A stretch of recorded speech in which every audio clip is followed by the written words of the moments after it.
सदियों से पक्षियों का प्रवास मानव जाति को आकर्षित करता रहा है। हर साल पक्षी लंबी यात्राओं पर निकलते हैं, अविश्वसनीय सटीकता के साथ विशाल दूरियों को पार करते हैं। वे समुद्र और पहाड़ों के ऊपर से उड़ते हैं, ऐसे आसमानों से होकर गुजरते हैं जो नजरों से भी आगे तक फैले होते हैं। हमारे लिए यह जादू जैसा लगता था। ये छोटे जीव इतनी विशाल जगहों को कैसे नेविगेट कर पाते हैं, अक्सर साल दर साल एक ही जगह पर लगातार बदलते परिदृश्यों के बावजूद? हालांकि इसका जवाब बिल्कुल सामने ही छुपा था। वैज्ञानिकों के इसे खोजने का इंतजार कर रहा था। काफी समय तक रिसर्चर्स ये मानते थे कि बर्ड्स तारों, सूरज और प्राकृतिक लैंडमार्क से रास्ता ढूंढते हैं। ये बात काफी लॉजिकल लगती थी क्योंकि ह्यूमंस भी हजारों सालों से ऐसे ही रास्ते ढूंढते आए हैं। लेकिन समय के साथ साइंटिस्ट्स को लगने लगा कि इसमें कुछ और भी है। 1950 और 60 के दशक में कुछ क्यूरियस लोगों ने एक बड़ा सवाल पूछा, क्या बर्ड्स अर्थ के मैग्नेटिक फील्ड की मदद से अपना रास्ता ढूंढ सकते हैं? उस समय ये एक रेडिकल आइडिया था जो सच होने के लिए बहुत ही अजीब लगता था। आखिरकार अर्थ का मैग्नेटिक फील्ड जो दिखता भी नहीं, वो कैसे एक बर्ड को उसके सफर में गाइड कर सकता है? फिर एक बहुत बड़ी खोज हुई। 1957 में एक प्रयोग में देखा गया कि कबूतर यानी होमिंग पिजन्स चुंबकीय क्षेत्र को पहचान सकते हैं। जब वैज्ञानिकों ने कबूतरों को ऐसी जगह रखा जहां वे सूरज या तारे जैसे दृश्य संकेतों पर निर्भर नहीं हो सकते थे, तब भी पक्षी अपने घरों में वापस लौटने में सफल रहे। ये बात तो साफ हो गई कि धरती का चुंबकीय क्षेत्र इन पक्षियों का मार्गदर्शन कर रहा था। लेकिन कैसे? यह अभी भी एक रहस्य था।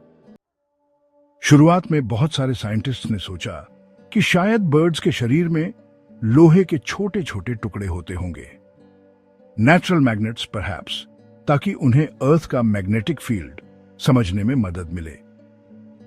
थ्योरी सिंपल थी। ये पार्टिकल्स मैग्नेटिक फील्ड के साथ अलाइन हो जाते और बर्ड्स को सही डायरेक्शन में गाइड करते। ये एक रीजनेबल गेस था, लेकिन ये बर्ड्स की इनक्रेडिबल नेविगेशनल एबिलिटीज को पूरी तरह एक्सप्लेन नहीं कर पाया। जैसे जैसे रिसर्चर्स अपनी स्टडीज में और गहराई से गए, उन्हें एहसास हुआ कि बर्ड्स मैग्नेट्स का यूज उस तरह नहीं कर रहे थे जैसे हम सोचते हैं। असली आंसर बहुत ज्यादा कॉम्प्लेक्स था और बहुत ज्यादा फैसिनेटिंग। 1978 में क्लाउस शुल्टन नाम के एक वैज्ञानिक ने मैग्नेटिक नेविगेशन के विचार को एक नए स्तर पर पहुंचाया। शुल्टन न सिर्फ बायोलॉजी के बल्कि फिजिक्स के भी एक्सपर्ट थे और उन्होंने सोचा कि क्या यह प्रोसेस आयरन बेस्ड मैग्नेटिज्म से ज्यादा सूक्ष्म हो सकता है। उन्होंने सोचा, क्या हो अगर पक्षी मैग्नेटिक फील्ड को डिटेक्ट करने के लिए क्वांटम मैकेनिक्स का यूज कर रहे हों? यह विचार थोड़ा अजीब लग रहा था, लेकिन शुल्टन के पास एक ऐसा आइडिया था जो रिसर्चर्स को एक बिल्कुल नए रास्ते पर ले जाएगा।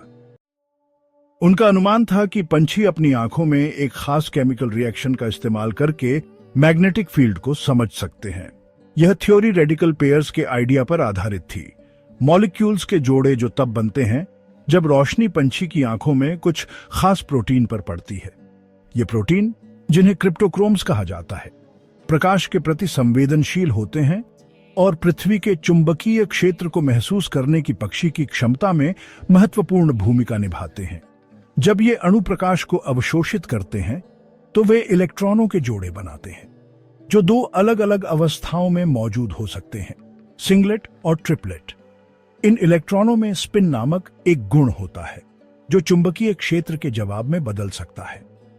सरल शब्दों में, एक इलेक्ट्रॉन का स्पिन उसकी छोटी सी कंपास सुई की तरह होता है जो हमेशा एक निश्चित दिशा में इशारा करता है। जब पंछी की आंखों में रेडिकल जोड़े बनते हैं तो ये इलेक्ट्रॉन या तो एक समानांतर या समानांतर विन्यास में संरेखित होते हैं जो उनके आसपास के चुंबकीय क्षेत्र पर निर्भर करता है। अगर पंछी के आसपास का चुंबकीय क्षेत्र बदलता है तो इलेक्ट्रॉन एक अवस्था से दूसरी अवस्था में चले जाएंगे। सिंगलेट अवस्था में स्पिन विपरीत होते हैं, एक स्पिन ऊपर एक स्पिन नीचे, और यह अवस्था स्थिर होती है। ट्रिपलेट अवस्था में स्पिन समानांतर होते हैं और यह अवस्था चुंबकीय क्षेत्र में परिवर्तनों के प्रति संवेदनशील होती है। सिंगलेट और ट्रिपलेट अवस्थाओं के बीच ये बदलाव पक्षी के नेविगेशन के लिए अविश्वसनीय रूप से महत्वपूर्ण है। जब चुंबकीय क्षेत्र बदलता है तो रेडिकल जोड़े समायोजित हो जाते हैं, जिससे पक्षी को उस दिशा के बारे में सूक्ष्म लेकिन महत्वपूर्ण जानकारी मिलती है जिसका वह सामना कर रहा है, और उस क्षेत्र में चुंबकीय क्षेत्र की ताकत का पता चलता है। इसका मतलब है कि पक्षी खुद को उन्मुख करने के लिए इन छोटी छोटी पारियों का उपयोग कर सकता है, ठीक उसी तरह जैसे कंपास की सुई चुंबकीय बलों के हिसाब से खुद को समायोजित करती है। लेकिन यहां बात और भी दिलचस्प हो जाती है। इसमें क्वांटम एंटेंगलमेंट भी शामिल हो सकता है। क्वांटम एंटेंगलमेंट एक ऐसी घटना है जहां दो पार्टिकल्स आपस में इस तरह जुड़ जाते हैं कि एक पार्टिकल की स्थिति दूसरी पार्टिकल की स्थिति से सीधे तौर पर जुड़ी होती है, चाहे वो एक दूसरे से कितनी भी दूर क्यों ना हो। इसका मतलब है कि ये पार्टिकल्स एक तरह के क्वांटम रिलेशनशिप में जुड़े हुए हैं।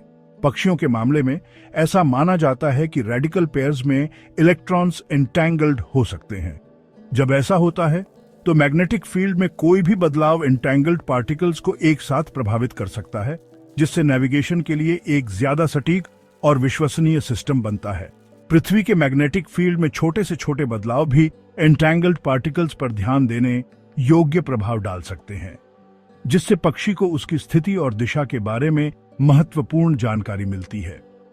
क्वांटम एंटेंगलमेंट द्वारा संचालित इस संवेदनशीलता के स्तर से पक्षी पर्यावरण में होने वाले बहुत ही सूक्ष्म बदलावों को भी महसूस कर सकते हैं, जो लंबी दूरी के माइग्रेशन के लिए जरूरी होता है। जैसे जैसे ये थ्योरी डेवलप हुई, इससे और एक्सपेरिमेंट्स और रिसर्च को बढ़ावा मिला। रिसर्चर्स ने टेस्ट किया कि बर्ड्स अलग अलग टाइप्स के लाइट और इलेक्ट्रोमैग्नेटिक फील्ड्स पर कैसे रिएक्ट करते हैं। उन्होंने डिस्कवर किया कि ब्लू लाइट, जिस लाइट के प्रति बर्ड्स सबसे ज्यादा सेंसिटिव होते हैं, उनकी आंखों में इन रेडिकल पेयर्स का फॉर्मेशन ट्रिगर करती है। ये एक इनक्रेडिबल खोज थी। इसका मतलब था कि बर्ड की मैग्नेटिक फील्ड को सेंस करने की एबिलिटी सिर्फ उसकी आंखों में स्पेशल मॉलिक्यूल्स होने के बारे में नहीं थी। ये एक बायोकेमिकल प्रोसेस के बारे में थी जो लाइट से ट्रिगर होती थी, और खासकर ब्लू लाइट से। जल्दी ही एक्सपेरिमेंट्स ने कुछ और भी अनएक्सपेक्टेड दिखाना शुरू कर दिया। बर्ड्स न सिर्फ मैग्नेटिक फील्ड की डायरेक्शन को सेंस कर पा रहे थे, बल्कि वो उसके साथ नेविगेट भी कर सकते थे। दूसरे शब्दों में, ये बर्ड्स अपनी मैग्नेटिक फील्ड्स डिटेक्ट करने की एबिलिटी का यूज सिर्फ खुद को ओरिएंट करने के लिए नहीं कर रहे थे, बल्कि वो इसका यूज अपनी एग्जैक्ट लोकेशन पिन पॉइंट करने के लिए कर रहे थे। ये कुछ बिल्कुल नया था, एक ऐसा कंसेप्ट जिसे साइंटिस्ट्स ने पहले कभी पूरी तरह से समझा नहीं था। बर्ड्स सिर्फ इंस्टिंक्ट पर निर्भर नहीं थे, ये ट्रू नेविगेशन में सक्षम थे, एक तरह का क्वांटम पावर्ड जीपीएस सिस्टम जो उन्हें कॉन्टिनेंट्स पर अपना रास्ता खोजने में मदद करता था। इसे ऐसे इमेजिन करो, अर्थ का मैग्नेटिक फील्ड एक जायंट इनविजिबल ग्रिड की तरह है जो पूरे प्लैनेट पर छाया हुआ है, और बर्ड के रेडिकल पेयर्स इस ग्रिड में होने वाले चेंजेस को डिटेक्ट करने के लिए फाइनली ट्यून्ड होते हैं। जैसे ही बर्ड उड़ता है, उसकी आईज मैग्नेटिक फील्ड के एंगल या स्ट्रेंथ में होने वाले स्लाइट चेंजेस को डिटेक्ट करती है, और उसका ब्रेन इन फ्लक्चुएशंस को प्रोसेस करके प्लैनेट पर अपनी पोजीशन रीड करता है। बर्ड को सिर्फ ये नहीं पता होता कि किस तरफ उड़ना है, बल्कि वो ये भी गोज कर सकता है कि उसने कितनी दूर ट्रैवल किया है, और क्या उसे अपने डेस्टिनेशन तक पहुंचने के लिए अपने पाथ को एडजस्ट करने की जरूरत है। ये मैग्नेटिक फील्ड को सिर्फ एक डायरेक्शनल गाइड नहीं बनाता, बल्कि एक रियल टाइम मैप बनाता है जो कंटिन्यूअसली अपडेट होता रहता है जैसे जैसे बर्ड उड़ता है, और उसे वास्ट ओपन स्पेसेस में एस्टोनिशिंग एक्यूरेसी के साथ नेविगेट करने की एबिलिटी प्रदान करता है। यह सिस्टम इतना प्रिसाइज है कि बर्ड सैकड़ों या हजारों माइल्स पार करने के बाद भी ठीक उसी स्पॉट पर लैंड कर सकता है जहां उसने सोचा था। यह क्वांटम ड्रिवन मैप, जो लाइट, मैग्नेटिक फील्ड्स और क्वांटम एंटेंगलमेंट के इंटरैक्शन से संचालित होता है, एक ऐसा नेविगेशन टूल बन जाता है जो हमारे द्वारा डिजाइन की गई किसी भी चीज से कहीं आगे है। एक तरह से ये ऐसा है जैसे बर्ड कॉन्स्टेंटली एक ऐसी रोड को फॉलो कर रहा है जो सिर्फ वही देख सकता है, एक ऐसी रोड जो उसे क्वांटम फिजिक्स की मदद से अपनी जर्नी के डॉट्स को कनेक्ट करने में मदद करती है। यूरेशियन रीड वॉर्बलर एक छोटी सी चिड़िया जो हर साल यूरोप और अफ्रीका के बीच 7,000 किलोमीटर 4,350 मील से ज्यादा माइग्रेट करती है, इसकी कहानी दिखाती है कि यह नेविगेशन सिस्टम कितना सोफिस्टिकेटेड हो सकता है। ये चिड़िया, जिनका वजन एक गोल्फ बॉल के आधे से भी कम होता है, हर साल ठीक उसी जगह पर वापस आने की क्षमता रखती हैं, बदलते हुए लैंडस्केप और बहुत ज्यादा दूरियों के बावजूद। वे पृथ्वी के चुंबकीय क्षेत्र का उपयोग इंक्लिनेशन एंगल्स का पता लगाने के लिए कर पाती हैं, एक तरह का मैग्नेटिक स्टॉप साइन जो उन्हें यह पता लगाने में मदद करता है कि उन्हें अपनी यात्रा में कहां उतरना चाहिए। जैसे जैसे रिसर्च गहराई में गया, एक और इंटरेस्टिंग डिस्कवरी हुई। पक्षी इलेक्ट्रोमैग्नेटिक नॉइज या इलेक्ट्रोस्मॉग के प्रति बहुत सेंसिटिव दिखे, जो कि लो लेवल इलेक्ट्रोमैग्नेटिक रेडिएशन है जो सेल टावर्स और पावर लाइंस जैसी चीजों से आता है। स्टडीज ने दिखाया कि जब पक्षियों को इस आर्टिफिशियल इलेक्ट्रोमैग्नेटिक नॉइज के सामने लाया गया तो उनका नेविगेट करने का एबिलिटी डिसरप्ट हो गया। ऐसा लग रहा था जैसे उनका क्वांटम नेविगेशन सिस्टम इंसानों द्वारा बनाए गए इंटरफेरेंस से कंफ्यूज हो रहा था। इतने सालों में ये थ्योरी कि बर्ड्स क्वांटम मैकेनिक्स यूज करते हैं नेविगेशन के लिए और भी स्ट्रांग हो गई है। रिसर्चर्स ने दिखाया है कि ये रेडिकल पेयर्स जो बर्ड्स की आंखों में लाइट की वजह से बनते हैं, मैग्नेटिक फील्ड्स के प्रति बहुत सेंसिटिव होते हैं। और जब बर्ड्स को आर्टिफिशियल इलेक्ट्रोमैग्नेटिक फील्ड्स में रखा जाता है, खासकर रेडियो फ्रीक्वेंसीज में, तो उनकी नेविगेट करने की क्षमता कम हो जाती है। ऐसा लगता है जैसे बर्ड्स की मैग्नेटिक फील्ड के साथ इंटरैक्ट करने की एबिलिटी एक बहुत ही फाइनली ट्यून्ड सिस्टम है जो ह्यूमन टेक्नोलॉजी के डिस्टर्बेंसेस से प्रभावित हो सकती है। आज साइंटिस्ट अभी भी ये समझने की कोशिश कर रहे हैं कि बर्ड्स क्वांटम मैकेनिक्स का यूज करके कैसे नेविगेट करते हैं। जितना ज्यादा साइंटिस्ट डिस्कवर करते हैं, उतना ही उन्हें यह रियलाइज होता है कि बर्ड ब्रेन हमारे सोच से कहीं ज्यादा इंट्रिकेट और सोफिस्टिकेटेड है। जो एबिलिटी हमें पहले सिंपल और इंस्टिंक्टिव लगती थी, अब हम उसे एक हाईली कॉम्प्लेक्स सिस्टम समझते हैं जो क्वांटम वर्ल्ड के सबसे गहरे रहस्यों से जुड़ा हुआ है। और इस तरह सबसे पहले जब देखा गया कि कैसे चिड़िया वापस घर आ जाती है, और फिर क्लाउस शुल्टन के नए विचार, और फिर ऐसे प्रयोगों से ये बात साबित हुई कि कैसे चिड़िया धरती के चुंबकीय क्षेत्र से जुड़ी होती है, वैज्ञानिकों ने ऐसी खोज की कहानी सबके सामने लाई है जो अभी भी खुल रही है।